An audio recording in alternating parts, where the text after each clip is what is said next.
Fire signs, tignan natin ano po ang mensahe para sa'yo ngayong araw. Keep in mind po na ito ay general reading lamang, so hindi lahat ay makaka-relate, so be open-minded. Pasensya na po kayo, nandiyan na naman ang pusa.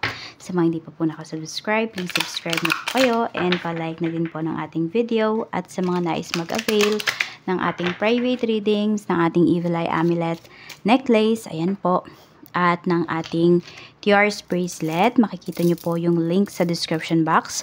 Tarot Intentions by Aliana Reyes. Okay, para saan nga ba ang ating Tiaras bracelet at ang ating Evil Eye Amulet necklace? Okay, pangontra po yan sa kulam, barang, sa sumpa, sa mga naiinggit po sa inyo. Ano ba, sa mga nag-i-evil eye po sa inyo. Makikita nyo rin dyan kung sino ba yung mga taong may galit sa inyo, nag-i-evil eye, yung mga taong may ayaw sa inyo, yung mga ganyan. And pampaswerte po yan sa love life, sa career, sa business, saan pa. Sa health, okay din po yan.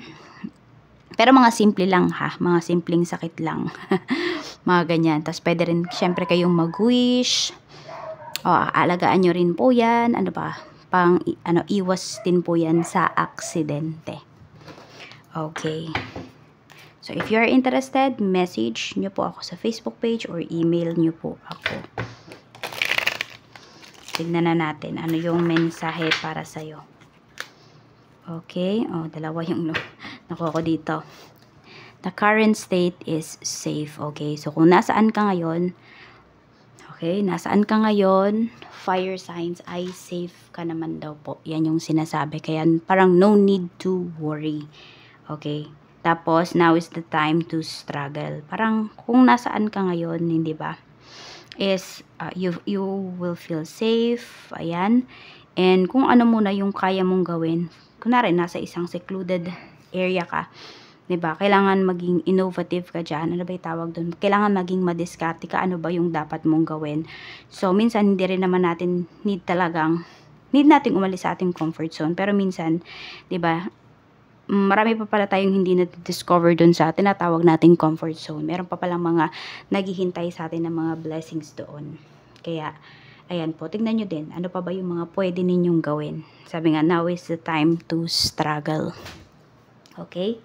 So, tignan natin. Ano pa yung mensahe? Okay, pasensya na po. At nandyan nga po si Demi. Natutulog lang naman siya.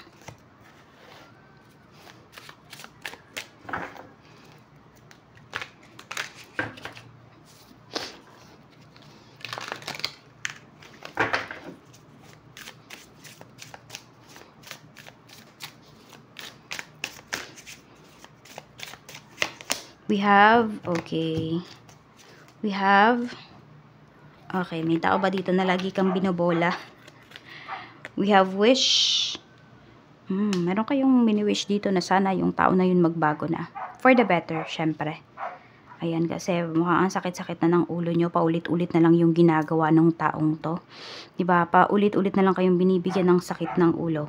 Mapaanak nyo man ito, kapatid, pwedeng mother nyo or father ninyo.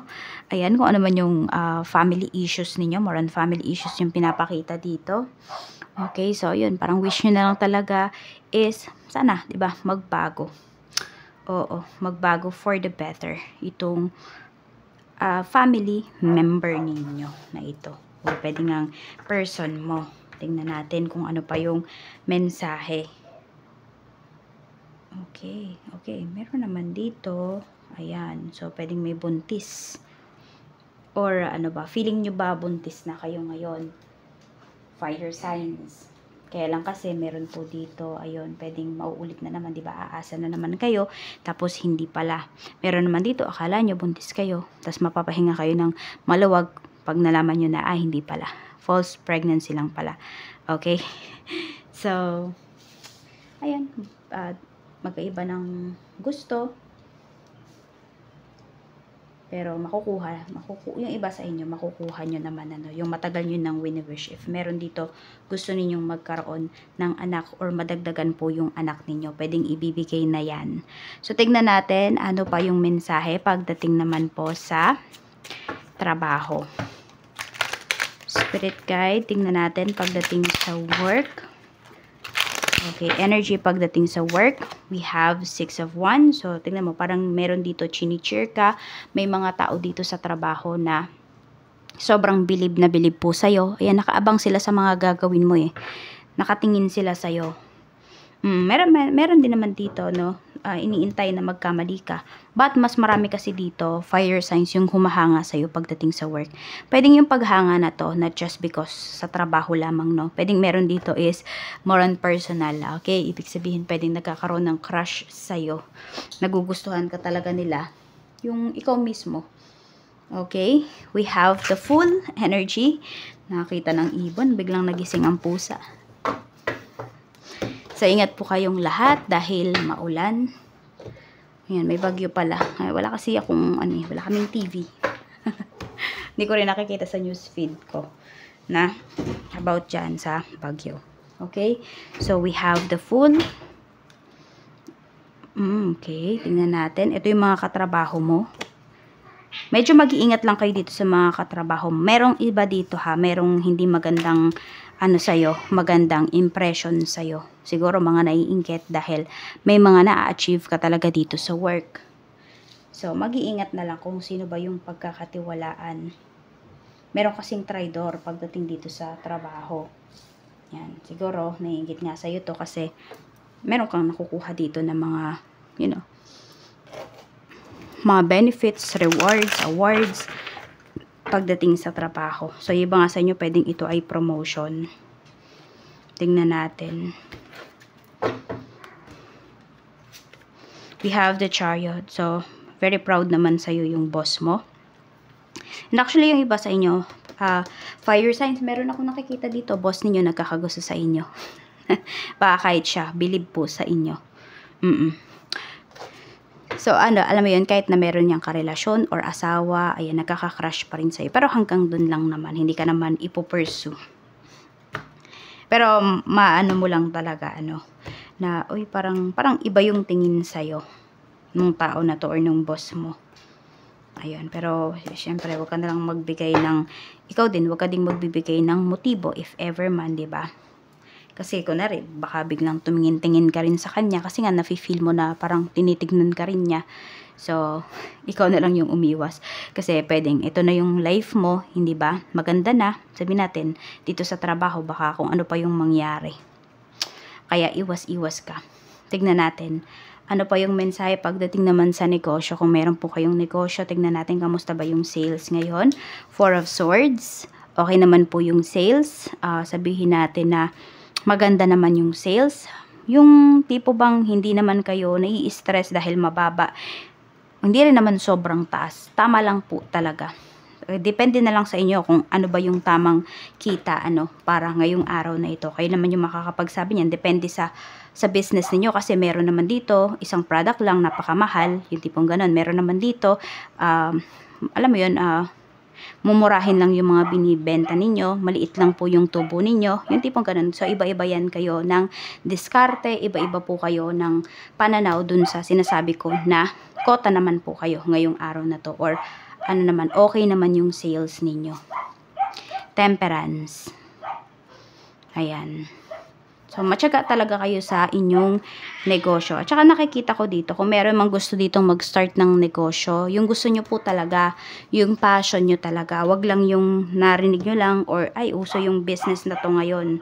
Kasi baka hindi po ninyo mapanindigan. Kung ano po talaga yung gusto ninyo, yun po yung umpisahan ninyong business. So, tignan natin pagdating naman sa kaperahan. Kaperahan, we have Ace of Wands. Happy naman po yung iba sa inyo. Ayan, no? Tsaka nagagawa nyo rin kasi yung gusto ninyo pagdating sa inyong pera. We have 5 of Pentacles and we have King of Swords. Okay, ang nakikita ko lang dito, pwedeng about to sa sustento. Okay? So, ayan o, parang may nagdadamot kasi with this 5 of Pentacles. So, isang lalaki po ito. Pwedeng, this could be your father. This could be father ng mga anak mo or mother ng mga anak mo. Pwede rin. So, someone na parang nagdadamot. Ganyan. Pwedeng nakatulong ka dito sa taong to. Tapos, ngayon, ayaw ka ng tulungan. Or, pag ikaw yung may kailangan, wala. Laging nakatanggi. Laging wala. Yun yung sinasabi. Pero pag siya yung may kailangan sa'yo, ayun, nagbibigay ka. Yan po. So, mukhang meron kang sama ng loob towards this person. Siguro, hindi na to makakaulit sa'yo pag nakabawi ka. So, mahirap talaga, kapag, ayan, meron kang ganyang pagtingin sa mga tao. Tapos, pag ikaw na yung may kailangan, wala ka nang malapitan. Kaya, save nyo muna yung sarili ninyo at mag-save kayo para sa sarili ninyo. Tignan po natin pagdating naman po sa love life. Okay, sa mga single, we have 2 of Wands. So, may naguguluhan dito. It's either, you will stay single or you will entertain this person. Pwede rin naman, baka dalawang tao yung nagpapakita ng motives sa inyo. Pwedeng dalawang tao dito yung nagbibigay importansya sa inyo. Kailangan nyo lang mamili dito. Siyempre, dapat isa-isa lang. Isa lang dapat ang piliin mo dito. Fire sign. So, parang ganito, pag may ine-entertain na kayo na isa, huwag nyo nang entertainin muna yung isa. Kasi kayo lang din yung maguguluhan. Tignan natin. Pagdating sa mga in a relationship, we have 3 of Swords. Ayan. Sa mga in a relationship, akala siguro ng mga tao, okay na okay yung relasyon ninyo, wala kayong problema, pero hindi nila alam. Ayan. May nasasaktan kasi dito. Pwedeng ikaw, pwedeng yung person mo. Ayan. Mukhang nagiging cold siya sa'yo. Tignan mo, parang puro nakatalikod, nakatagilid. So, meron kayong problema dito ng person mo na hindi po ninyo pinag-uusapan, na ayaw i-address. Pwedeng kayo mismo, kayo parehas, ayaw nyong i-address yung problema dito sa relationship ninyo. Pwedeng parehas kayong natatakot na baka magkahiwalay kayo. Parehas kayong natatakot na baka magkahiwalay kayo, pero hindi nyo naman ina-address yung problema. So, palaki lang yan ng palaki.